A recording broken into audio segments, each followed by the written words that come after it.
Amén, mis hermanos. Hoy en un aspecto es una reunión que para mí es una reunión muy importante por lo que hemos venido compartiendo. Hemos estado hablando un poco de lo que es el ministerio pastoral en la iglesia, el trabajo de los ancianos y de los obispos. Y hoy vamos a terminar esos mensajes. Hoy sería el quinto mensaje de este tema. Y vamos a hablar un poco de lo que es el nombramiento de los ancianos. Y no solamente vamos a hablarlo, la idea es que la palabra nos introduzca al reconocimiento de los hermanos que están pastoreando la iglesia aquí en Fernando de la Mora. Entonces, cuando se hablan de estos temas, hermanos, hablábamos el primer día de la importancia de la vocación.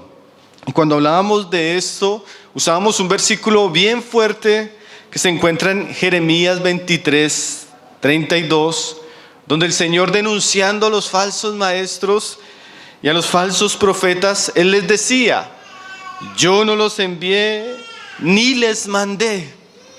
Y esa palabra del Señor es bien fuerte, porque muchas veces en la historia, tanto de Israel en el Antiguo Testamento como la historia de la iglesia, siempre han llegado a posiciones de autoridad y de relevancia en la iglesia hombres que tal vez Dios no los ha llamado, hombres que tal vez Dios no los ha enviado.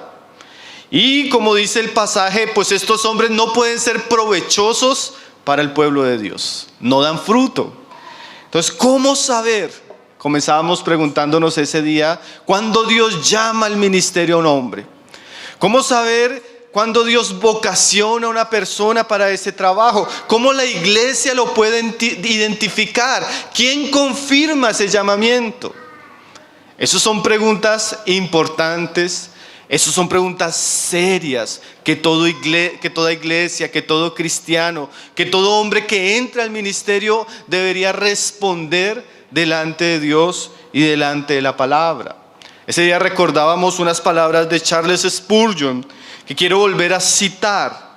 Cuando a él le preguntaban cómo saber si una persona había sido llamada al ministerio, él decía que esa pregunta era de mucho peso y que él trataba siempre de responderla de la manera más solemne.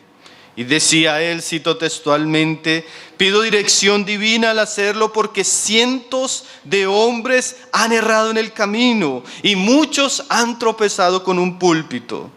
Es dolorosamente evidente por los ministerios infructíferos y las iglesias decadentes que nos rodean. Es una terrible calamidad para un hombre equivocarse en su llamado, y también lo es para la iglesia. Su error encierra una aflicción de las más graves. Entonces hay cosas en las que nos podemos equivocar sin sufrir tantas como consecuencias.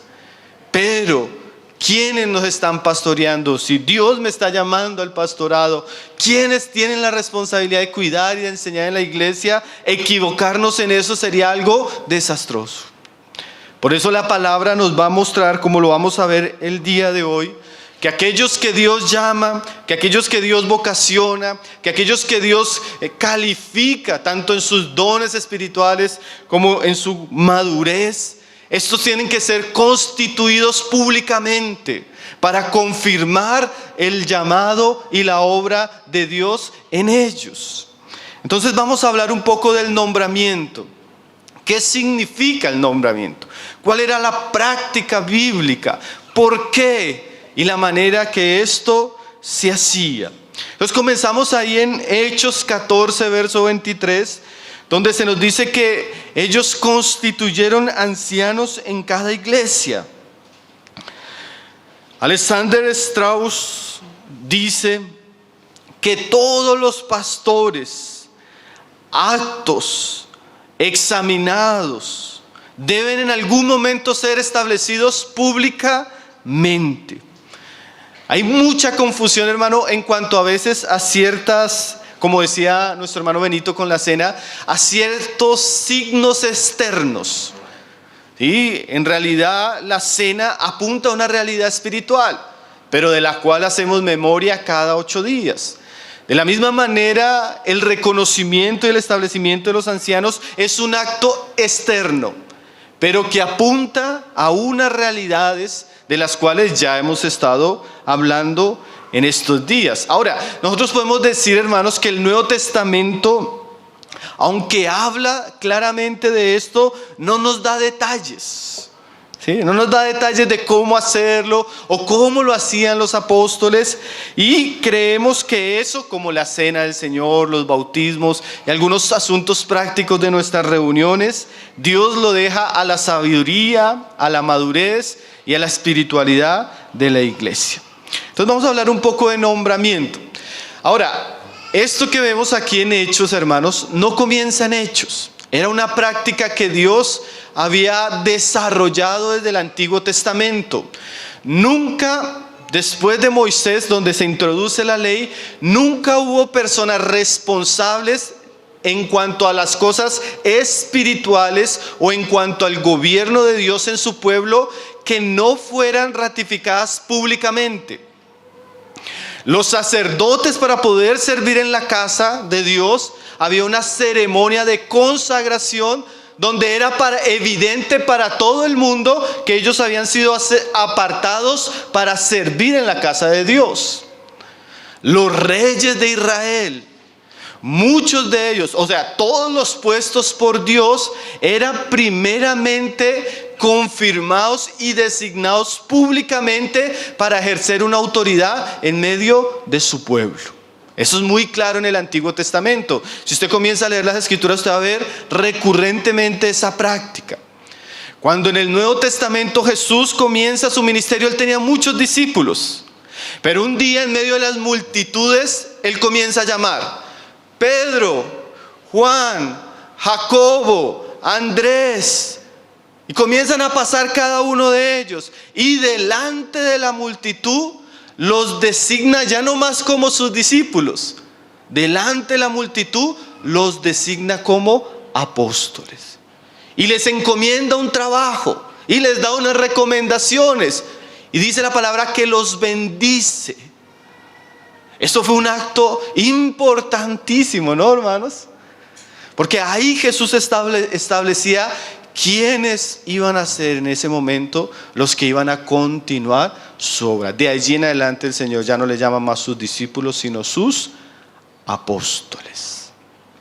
Más adelante, cuando surgen las iglesias en el libro de Hechos de los Apóstoles, la práctica que vemos especialmente en el apóstol Pablo, en el pasaje que acabamos de leer, es que una vez ellos predicaban, volvían a visitar esas iglesias.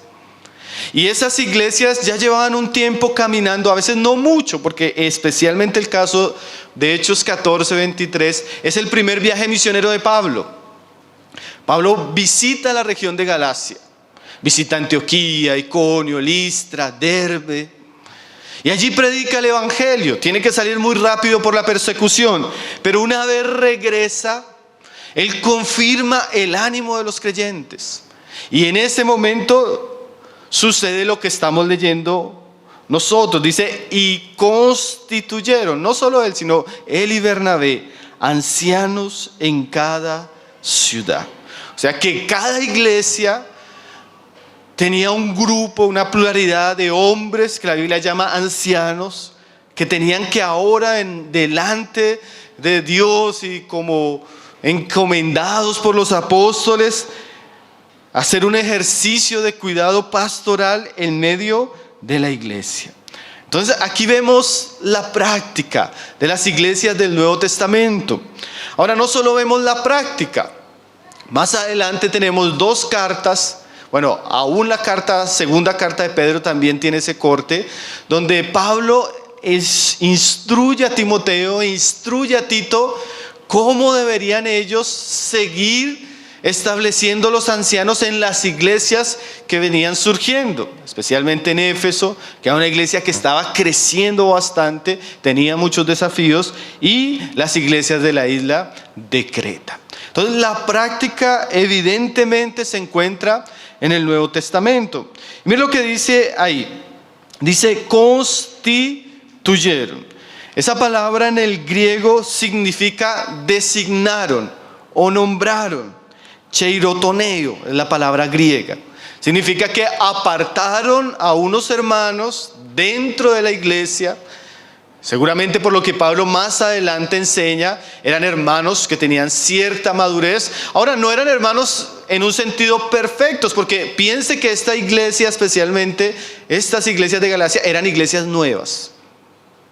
Entonces, la idoneidad y la madurez de estos hombres correspondía a la realidad de esa iglesia. En esa iglesia, en ese estado, en las circunstancias, estos hombres cumplían las cualificaciones, tenían el llamamiento, tenían los dones, seguramente ya ejercían algún tipo de trabajo entre ellos, tenían disposición a enseñar, cuidaban del rebaño. Entonces, al regresar Pablo y Bernabé, ellos notaron quiénes se perfilaban, quiénes estaban sirviendo, quiénes tenían vidas que en términos generales correspondían a la vida de un buen cristiano y quienes tenían ese encargo para cuidar de la iglesia. Entonces, nosotros vemos que este era parte de los trabajos apostólicos en la fundación de las iglesias. Ellos no solo predicaban el evangelio, sino que una vez las personas se convertían, las reunían, las discipulaban, las enseñaban, las acompañaban, y en la medida que la iglesia iba tomando cierta forma y veían la necesidad, se establecían los ancianos o los presbíteros, o como nosotros conocemos más en nuestros días ese término, los pastores. Ahora, ¿qué podemos ver en este pasaje? Así rápidamente antes de avanzar. Seguramente ese establecían o designaban tenía una connotación pública, había una confirmación visible. Seguramente, porque es una práctica que la vamos a ver en varias ocasiones, había imposición de manos sobre ellos. De aquí en adelante, estos eran los encargados, en un sentido, de gobernar, cuidar y pastorear la iglesia de Cristo. Ahora, vamos a Tito 1, verso 5, donde nos damos cuenta que no solo fue un oficio de los apóstoles. Evidentemente Pablo, Bernabé, como los apóstoles de Jerusalén, los del Cordero, cuando fundaban las iglesias tenían toda la autoridad para llevar a cabo este trabajo. Pero aquí vamos a ver, tanto en la figura de Tito como en la figura de Timoteo, ya no diré, aunque entendemos que cumplían una función como obreros, como apóstoles, ya no están como en la misma posición de Pablo, de Pedro, pero era como colaboradores y compañeros del trabajo que ya se venían haciendo. Ellos fueron designados para establecer ancianos en otros lugares donde tal vez por las circunstancias, por el tiempo, Pablo no podía estar. Entonces ahí en Tito 1:5 dice: por esta causa te dejé en Creta, para que corrigieses lo deficiente y establecieses ancianos en cada ciudad, así como yo te mandé. Los que conocemos la carta a Tito, sabemos que la iglesia en Creta estaba sufriendo muchas crisis. Estaba sufriendo crisis por los falsos maestros, estaba sufriendo crisis por doctrina, estaba sufriendo crisis porque algunos de entre ellos se estaban desviando, se estaban sufriendo crisis porque estaban sucediendo muchas cosas, muchos problemas. Pablo no puede ir a Creta por sus ocupaciones y Pablo envía y deja a Tito allí. Y lo que Tito tiene que hacer es poner orden. Porque como vamos a darnos cuenta, parte de poner orden, de corregir cosas deficientes en una iglesia, es poner en orden el gobierno de esa iglesia. Porque en la medida que los que están pastoreando son establecidos, tienen autoridad, ellos pueden comenzar a tratar los asuntos que les están causando problemas. Entonces Pablo entendía que para poner orden en una región, en unas iglesias, es muy importante comenzar en un sentido por los que representan la cabeza, que es Cristo. ¿Sí? Es como una familia. Usted quiere poner en orden una familia, usted debe comenzar primero con el varón.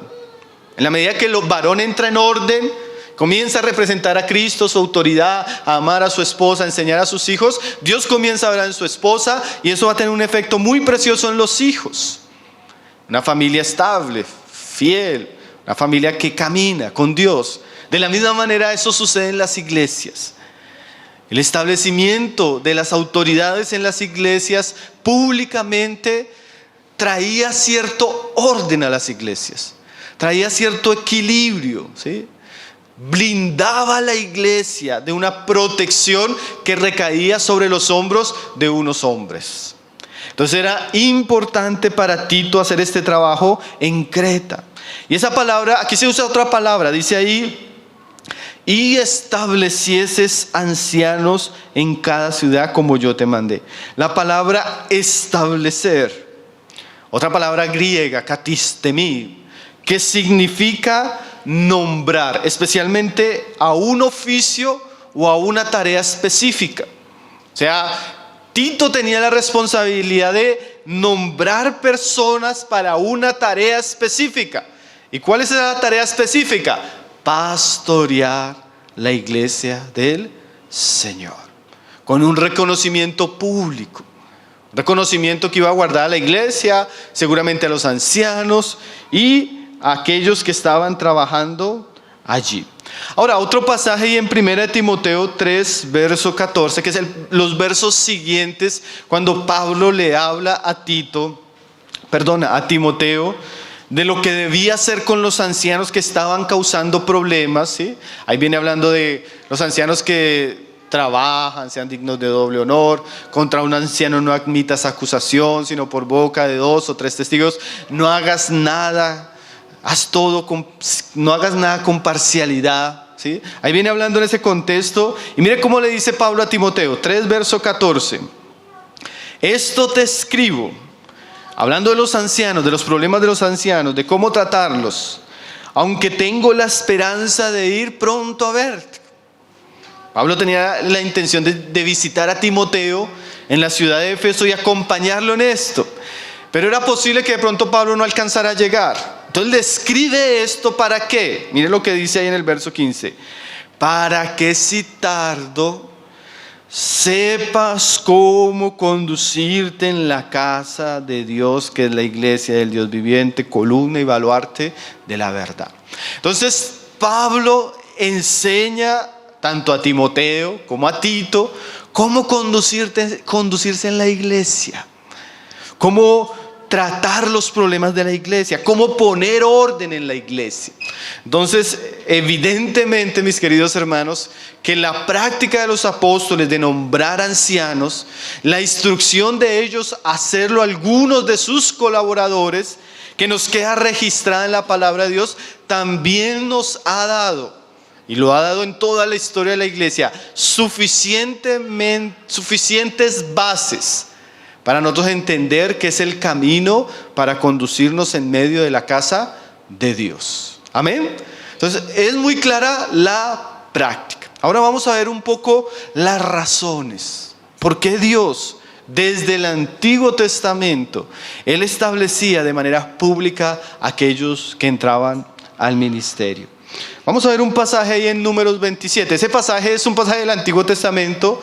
Evidentemente simplemente nos sirve como un ejemplo, pero ahí usted ve los principios que acompañan tanto el Antiguo como el Nuevo Testamento. Vamos a ver un poco lo que sería el nombramiento de Josué, el establecimiento de Josué en medio del pueblo de Israel.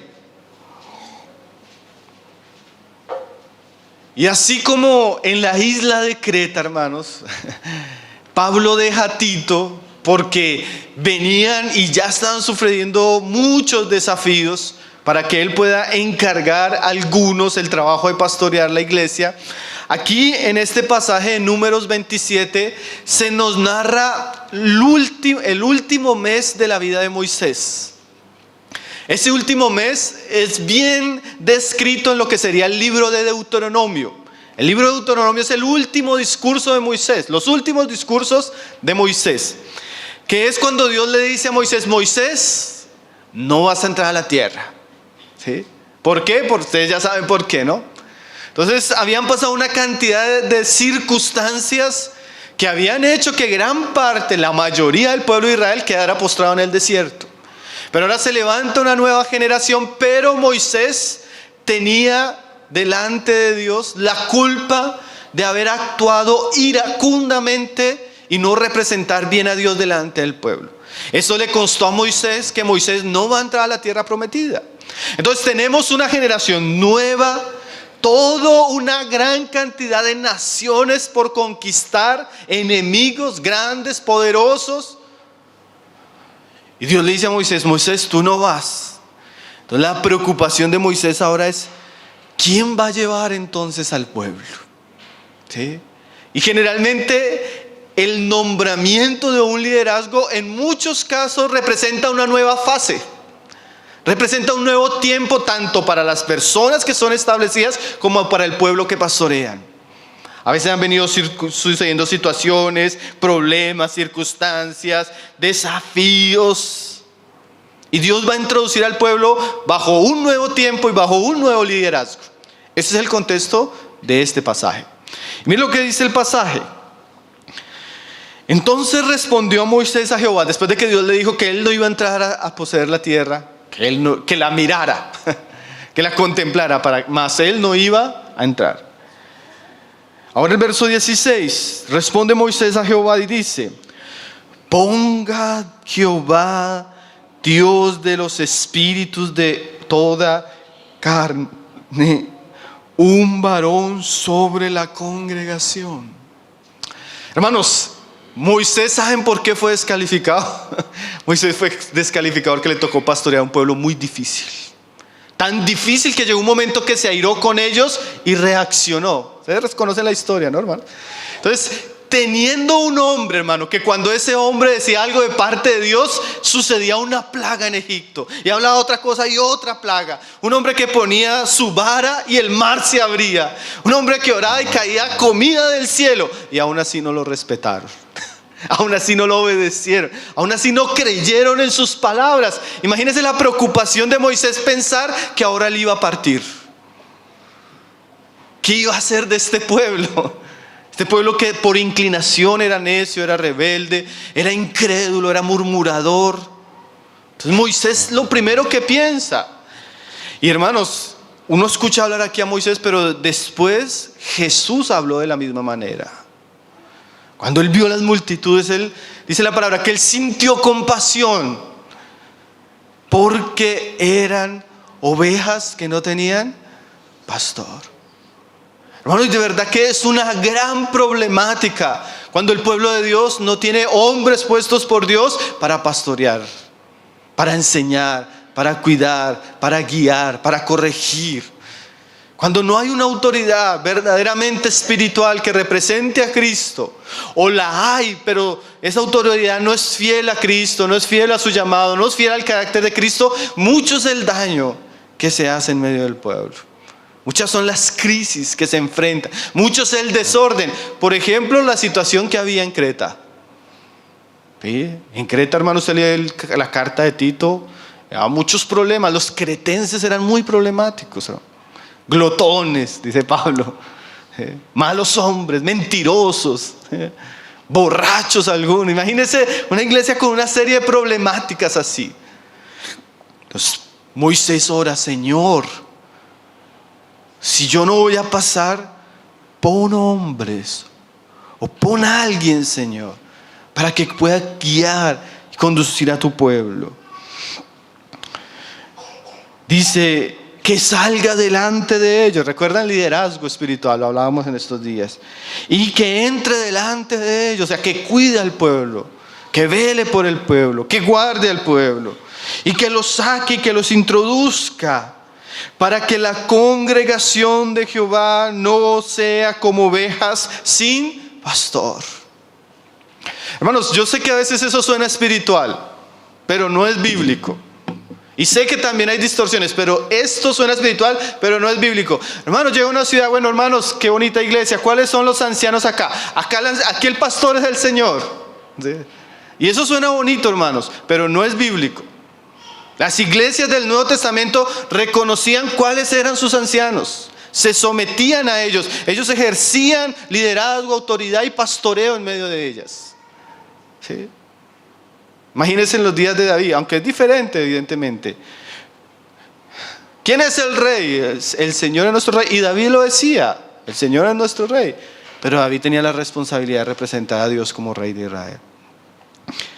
Entonces dice aquí Moisés que no sean ovejas sin pastor. ¿Por qué, hermanos? Porque las ovejas es un animal que el Señor usa para representar muchos de nuestros aspectos naturales. Las ovejas son torpes, son simples, fácilmente se extravían, no se pueden alimentar a sí mismas, necesitan cuidado, necesitan un rebaño, necesitan un pastor. Hermano, y nosotros espiritualmente somos así. Necesitamos que nos guíen, que nos ayuden, que nos consuelen, que nos alimenten, que nos exhorten. Todos. ¿Sí? Jesús dijo que Él sentía compasión porque Él veía la necesidad de los hombres de ser pastoreados a Él, claro. Alimentados con su palabra, claro, llevados a Cristo. Pero no habían personas que estuvieran haciendo eso.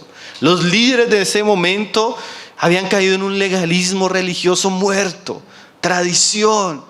Y en vez de enseñar, guiar, lo que estaban era maltratando a las ovejas. En vez de abrir las puertas de los cielos, ellos las estaban cerrando. Ni entraban ellos, ni dejaban entrarlos. Ese es el problema de la religión. Muerta, legalista, sin vida. Entonces Moisés ora, hermanos: Señor, que tu pueblo no sea un pueblo que como ovejas sin pastor. Y Jehová dijo a Moisés, verso 18: toma a Josué, hijo de Nun, varón en el cual hay espíritu. ¿Qué significa varón en el que hay espíritu? Si usted lee los capítulos anteriores de toda esa generación antigua, solo sobrevivieron 2 hombres: Josué y Caleb. Y en momentos de incredulidad, en momentos de dificultad, Josué emergió como un hombre que temía a Dios, un hombre que confiaba en Dios, un hombre que no tenía miedo de los desafíos, un hombre que iba a la guerra valientemente y Dios lo bendecía. Entonces el nombramiento, como lo vamos a ver más adelante, de Josué no era algo nuevo, era el compañero de Moisés. Cuando Moisés subía a la montaña, Josué subía a la montaña, ¿cierto? Cuando Moisés estaba en la casa de Jehová y la presencia venía, Josué estaba a la puerta del tabernáculo y se quedaba allí. Era un hombre que realmente tenía un espíritu diferente, una vocación diferente, lo que hablábamos en estos días de vocación.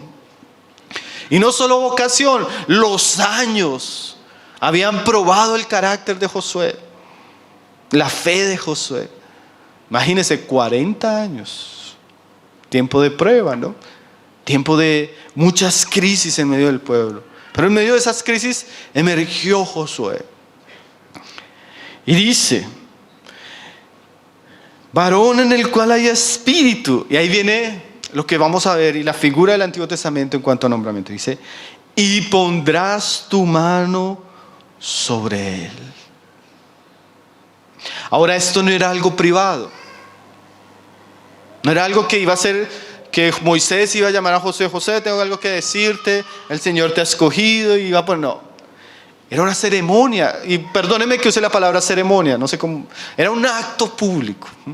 Esa palabra ceremonia también suena rara, ¿cierto? En algunos contextos. Entonces dice: y lo pondrás delante del sacerdote Eleazar, autoridad espiritual, el sumo sacerdote, y delante de toda la congregación. Mire ahí: y le darás el cargo. Eso era lo que significa establecieron. ¿Sí? El cargo, la responsabilidad, el trabajo que tenía Moisés, ahora lo iba a tener Josué. Evidentemente aquí la figura es un hombre. En el Nuevo Testamento la figura es una pluralidad de hombres. Simplemente estamos viendo cómo desde el Antiguo Testamento, como dice la Escritura, el Antiguo Testamento era como una sombra de las cosas espirituales. Dice ahí: y le darás el cargo en presencia de ellos, y pondrás de tu dignidad sobre él. ¿Qué es la dignidad, hermanos? ¿Se acuerdan lo que leíamos en estos días en el campamento? Honra, ¿sí? ¿Sí? La Biblia dice que estos hombres tienen la responsabilidad, hay que tenerlos en una estima, en una honra, ¿sí? Yo a veces he tenido que decirle con todo el respeto y con todo el amor, porque, por ejemplo, nosotros tenemos la experiencia que en mi casa se la pasan los hermanos, los jóvenes, ¿sí? Y tenemos mucha confianza, bromeamos, molestamos. Pero en algunos momentos, cuando estamos tratando asuntos de la iglesia, yo he tenido que hablarle a algunos de estos jóvenes que amábamos, que han estado con nosotros. Hermano, tienes que tener cuidado con quién estás hablando y la manera que estás hablando. Porque hay una situación, algo que la Biblia llama respeto a las autoridades, honra, ¿sí? Hermanos, y claro que eso no va a suceder en nuestros tiempos de esa manera. Ustedes recuerdan un caso cuando 3 familias conspiraron contra Aarón y contra Moisés. Coré. Comenzaron a murmurar: nosotros también Dios nos ha puesto, nosotros también servimos al Señor, nosotros. ¿Recuerdan ese caso? ¿Y qué sucedió, hermanos? La murmuración y la rebelión de Coré hizo que se abriera la tierra, hermanos. Y ellos descendieron vivos al Seol con sus familias. Entonces usted se da cuenta que cuando Dios habla de autoridad, una autoridad que lo representa a Él, que representa a Cristo, es un asunto serio, hermanos. No es un asunto de juego. No es porque es fulano, es sutano, es porque es el reino de Dios. Es porque es Cristo estableciendo su gobierno entre nosotros. Y nosotros debemos tener mucho cuidado de murmurar, porque a veces somos como Coré o como Aarón y María. ¿Se recuerdan el caso de Aarón y María, hermanos? ¿Por qué Moisés se casó con la Sulamita? Y comenzaron a murmurar y Dios volvió a la hermana de Moisés leprosa, hermanos. Entonces había un asunto no solo de autoridad, que ellos vieron, esta generación que va a escuchar y que va a ver esto, vio la seriedad de ellos rebelarse contra Moisés y el liderazgo de Aarón. De la misma manera, hermano, nosotros debemos entender que seguramente no se va a abrir la tierra, seguramente, pero cuando las personas caen en un espíritu de murmuración, de rebeldía contra la autoridad, y esa autoridad es de Dios, hermano, no hay necesidad que la autoridad se defienda. Dios trata y defiende a aquellos que Él ha colocado. También ellos tienen una responsabilidad muy seria delante de Dios, ¿no? Porque mire el caso de Moisés. Cuando Moisés no representó al Señor, ¿qué vino? La disciplina también para él. Un asunto solemne, aquellos que son puestos y aquellos que tienen la responsabilidad de caminar con ellos como parte del rebaño de Dios. Entonces dice ahí: y pondrás de tu dignidad sobre él para que toda la congregación de los hijos de Israel que le obedezca. El reconocimiento, ya Josué servía. Josué ya tenía un trabajo de años entre ellos, pero el reconocimiento público de alguna manera certificaba, confirmaba su autoridad entre ellos. Y ahora él recibía una responsabilidad delante de Dios como ser el precursor de este pueblo, uno de los pastores de este pueblo, y ahora el pueblo tenía la responsabilidad, entendiendo lo que estaba sucediendo, de obedecer el ministerio de Josué. Hermanos, y saben que a diferencia de la generación de Moisés, que no entró, que fue descalificada, como Moisés mismo por todos los problemas que hubo, esta generación conquistó la tierra. Esta generación tuvo éxito. Esta generación fue vencedora. Esta generación, aunque tuvo algunas situaciones como el anatema de Acán y esas situaciones, pero en general fue una generación diferente, hermano. De las pocas generaciones en la Biblia que cumplieron el propósito que Dios tenía con ellos. Que Dios nos conceda eso a nosotros, ¿no, hermanos? De una iglesia diferente, un testimonio diferente, que las cosas que Dios ha prometido, que las cosas que Dios ha dicho que va a hacer en Cristo Jesús, las podamos ver. Vamos a ver la mano de Jesucristo edificando su iglesia, y su iglesia prosperando no solo en esta ciudad, sino en todo Paraguay, hermanos. Ahora dice: Él se pondrá delante del sacerdote Eleazar y que consultará por el juicio de Urim delante de Jehová. O sea, era un hombre que iba a consultar a Dios para recibir dirección de Dios a través del sacerdote y del Urim y el Tumim. Dice ahí: por el dicho de él saldrán y por el dicho de él entrarán, él y todos los hijos de Israel con él y toda la congregación. Y Moisés hizo como Jehová le había mandado, pues tomó a Josué y lo puso delante del sacerdote Eleazar y de toda la congregación, y puso sobre él las manos y le dio el cargo como Jehová había mandado por mano de Moisés. Evidentemente, mis hermanos, nosotros estamos en otro tiempo. No estamos bajo la ley, sino estamos bajo la gracia.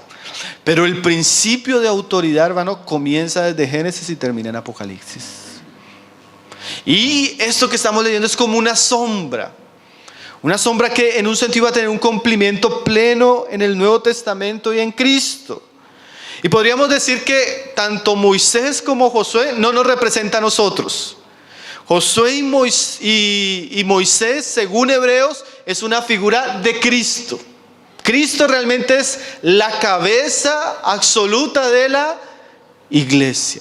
Pero usted va a leer, hermano, que Dios le dijo a Moisés por boca de su suegro Jetro y a Josué por el ejemplo de Moisés que ellos debían establecer ancianos. Entonces estaba Moisés, que es una figura de Cristo, pero Moisés no podía hacer todo. Entonces él delegaba a unos para 100, a otros para 500, otros para 1000. ¿Sí han leído esos pasajes, hermano? Entonces, en un sentido, la figura de Josué no aplica para nosotros. La figura de Cristo, su liderazgo, su autoridad, su dominio sobre la iglesia. Pero, de alguna manera, Josué tenía un equipo de ancianos. ¿Se ha leído al final? Que murió Josué y los ancianos que estaban con Josué. Simplemente usó el pasaje, mi hermano, para ver el principio de nombramiento público. Ahora, cuando usted mira toda la Biblia, ¿por qué era importante hacerlo así? Primero, era importante porque Dios no guardó silencio y nunca guardó silencio cuando Él establecía una autoridad en su pueblo.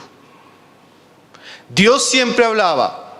En el caso de Moisés, en el caso de Josué, en el caso de los reyes, en el caso de Jesucristo, cuando el Señor es bautizado, una voz se escucha en el cielo que dice: este es mi Hijo amado. O sea, Dios siempre confirmaba la autoridad que Él le entregaba a un hombre.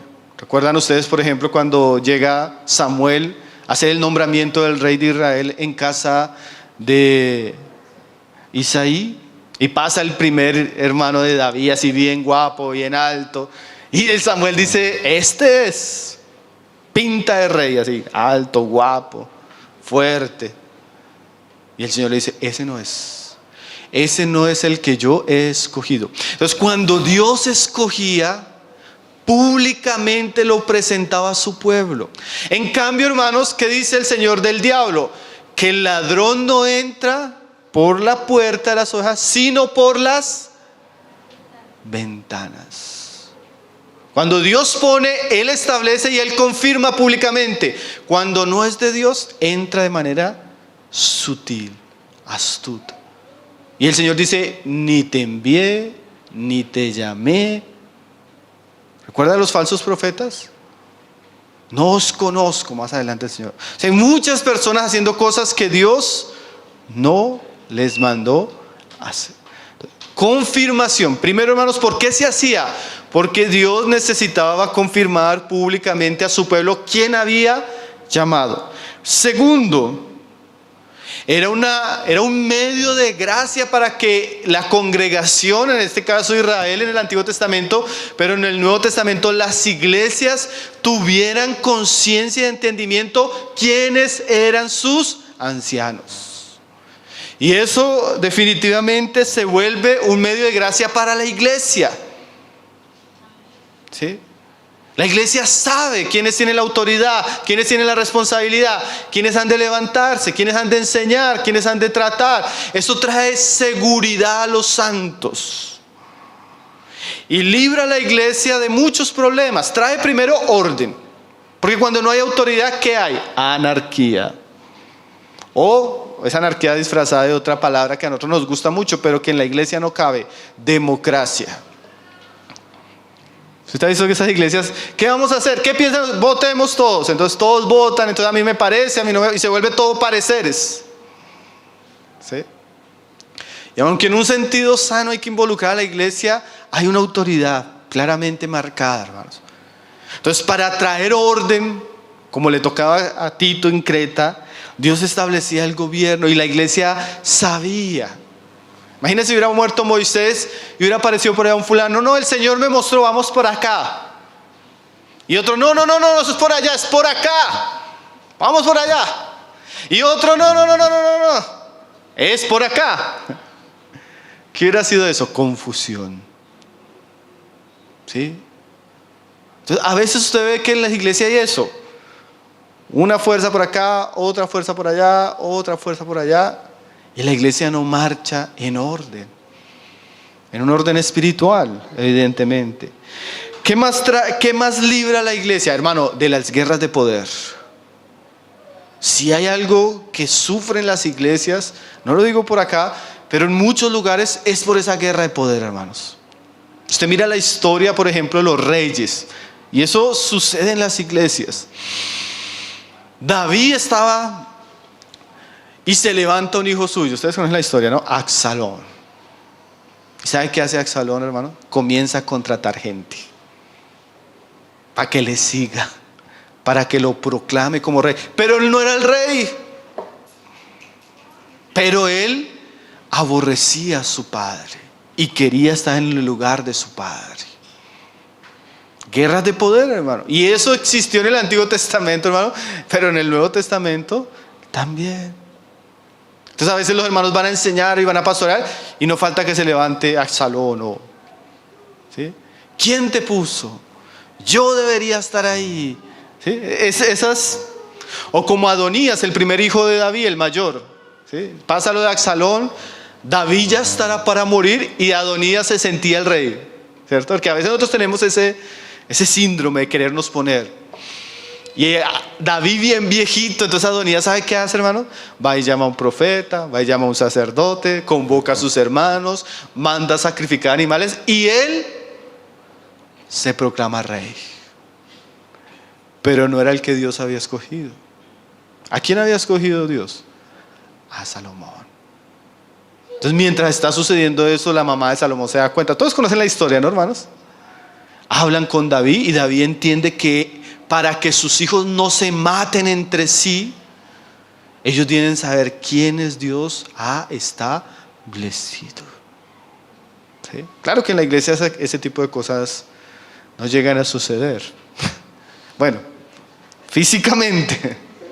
Pero a veces hay guerras de poder, ¿no? Soy yo, ¿quién es usted? ¿Quién no sé qué? Entonces, la confirmación pública, hermanos, es un medio de gracia para la iglesia, para que la iglesia entienda y acepte a aquellos que Dios ha puesto. Y no solo los acepte, sino que dice ahí que y les obedezcan. Nosotros estuvimos hablando en el campamento de eso, ¿no?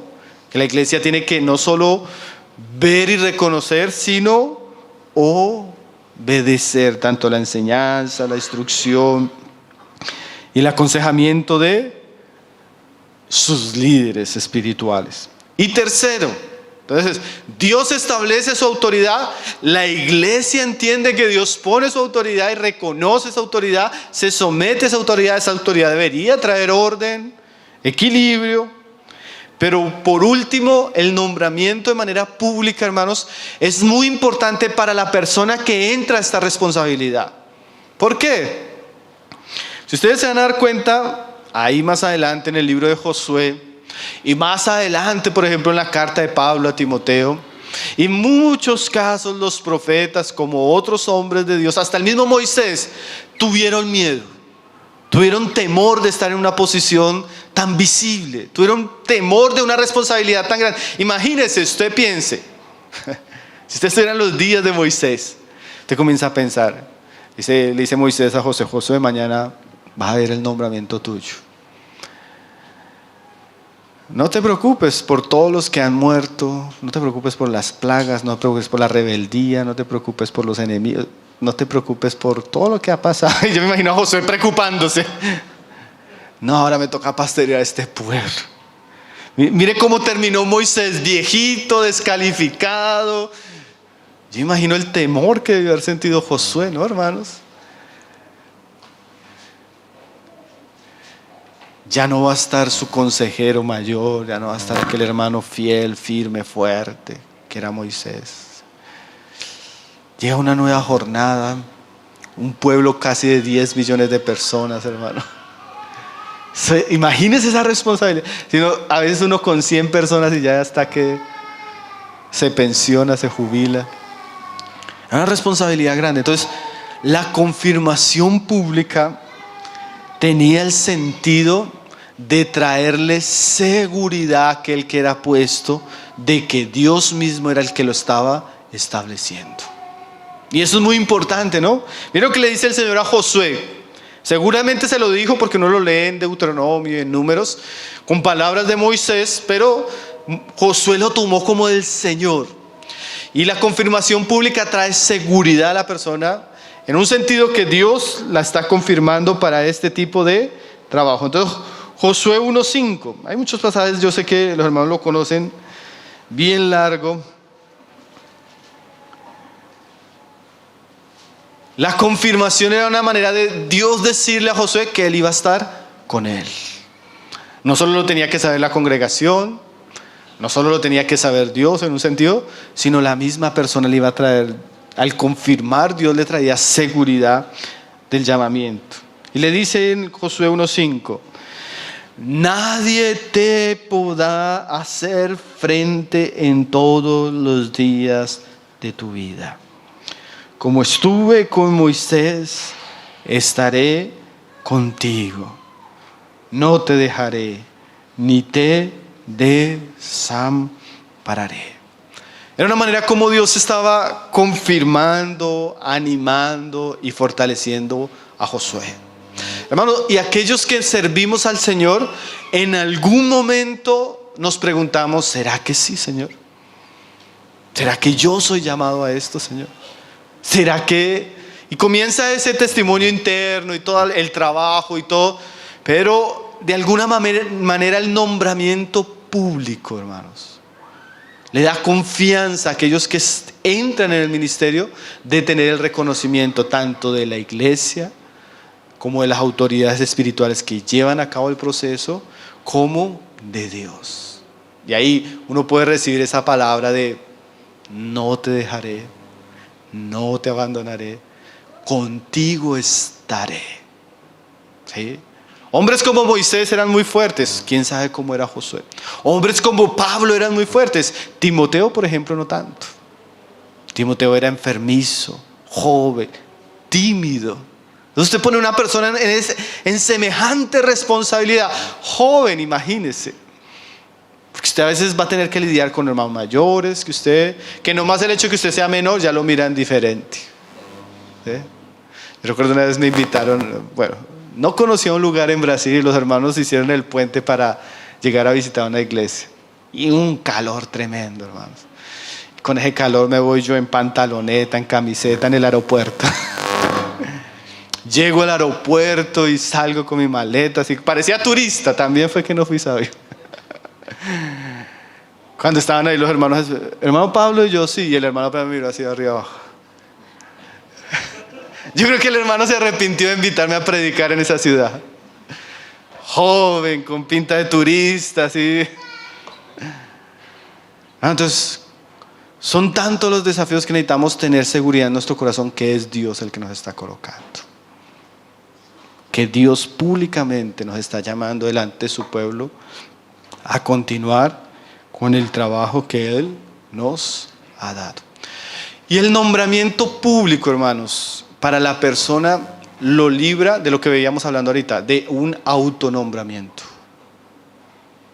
Porque ya es un reconocimiento exterior de autoridades en un sentido espiritual, reconocimiento de la iglesia y una confirmación de la vocación. Entonces son tres razones muy importantes para Dios mostrar su autoridad, para confirmar a la iglesia como medio de gracia y para darle seguridad a la persona que entra a cumplir de manera más clara un servicio.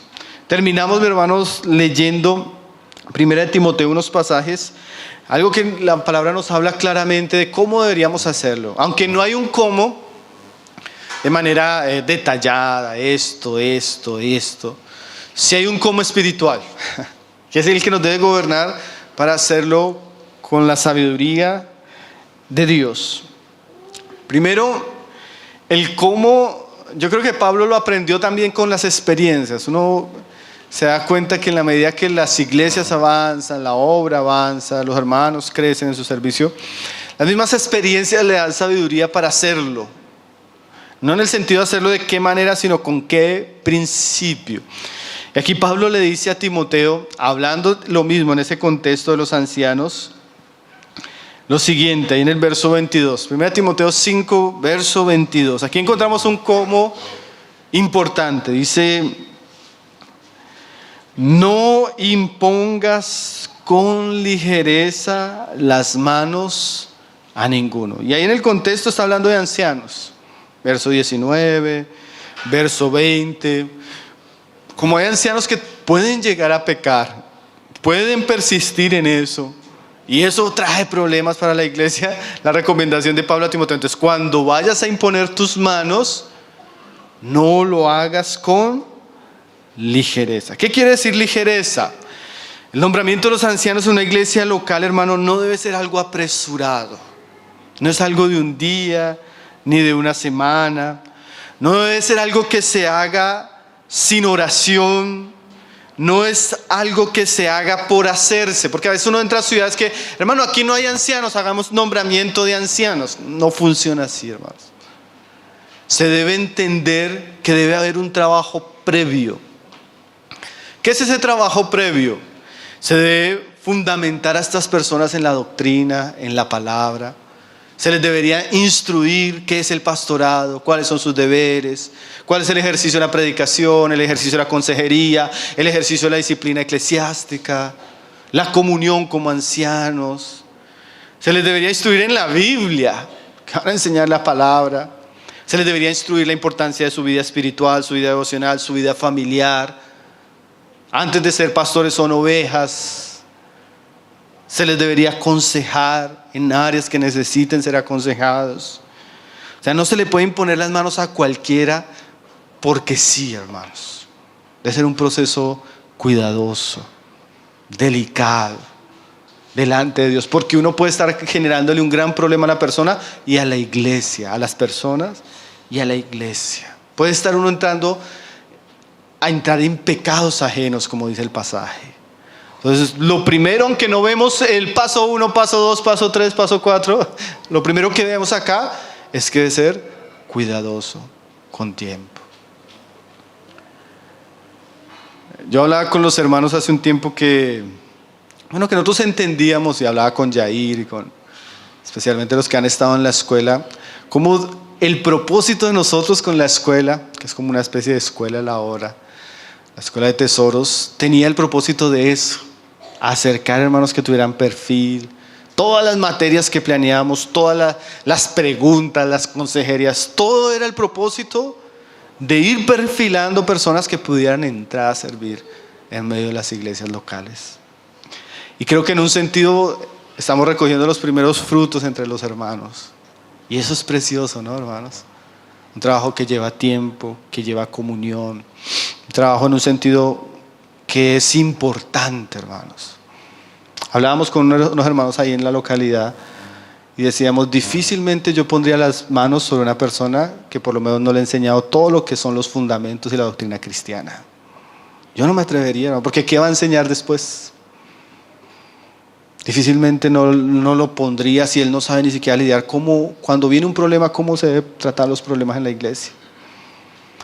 Es un trabajo que tiene que ser intencional, de tiempo, de oración, que requiere la perseverancia de las personas, que requiere más.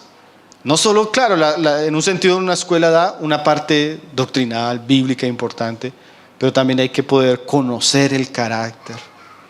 Claro que no esperamos que sean ángeles perfectos, que no pequen, ¿cierto? No espere eso ni de Pablo ni de Pedro. Pero sí por lo menos tiene un carácter que les da para cuidar la iglesia. Tienen madurez, conocer sus vidas, sus familias, conocer el testimonio de la iglesia, conocer el testimonio de autoridades espirituales alrededor. Todo eso es lo que Pablo dice, no lo hagas con ligereza. O sea, considera todo eso, lo que hemos estado hablando estos días, ¿no, hermanos? No lo hagas a la ligera, porque puedes estar generando un gran problema tanto para la persona como para la iglesia. Pero una vez, hermanos, después de esos tiempos sanos, saludables, de instrucción, de formación, de prueba, ¿sí? Algo que hablaba con unos hermanos que, entre nosotros, un hermano que estaba sirviendo, los hermanos me decían, bueno hermano, él va a prepararse para predicar, está estudiando, pero ustedes como iglesia le van a dar la oportunidad de ser probado, le van a dar la oportunidad de enseñar. Es importante que las personas que se están perfilando comiencen a servir, a involucrarse, porque ahí es donde se van probando los corazones. Entonces, antes del nombramiento hay algo que Pablo dice, no lo hagan a la ligera. O sea, eso nos habla de una preparación adecuada y sana. Segundo, que es el pasaje donde comenzamos, Hechos 14:23. Dice ahí que constituyeron ancianos en cada iglesia, y dice ahí, y habiendo orado con ayunos, los encomendaron al Señor en quien habían creído.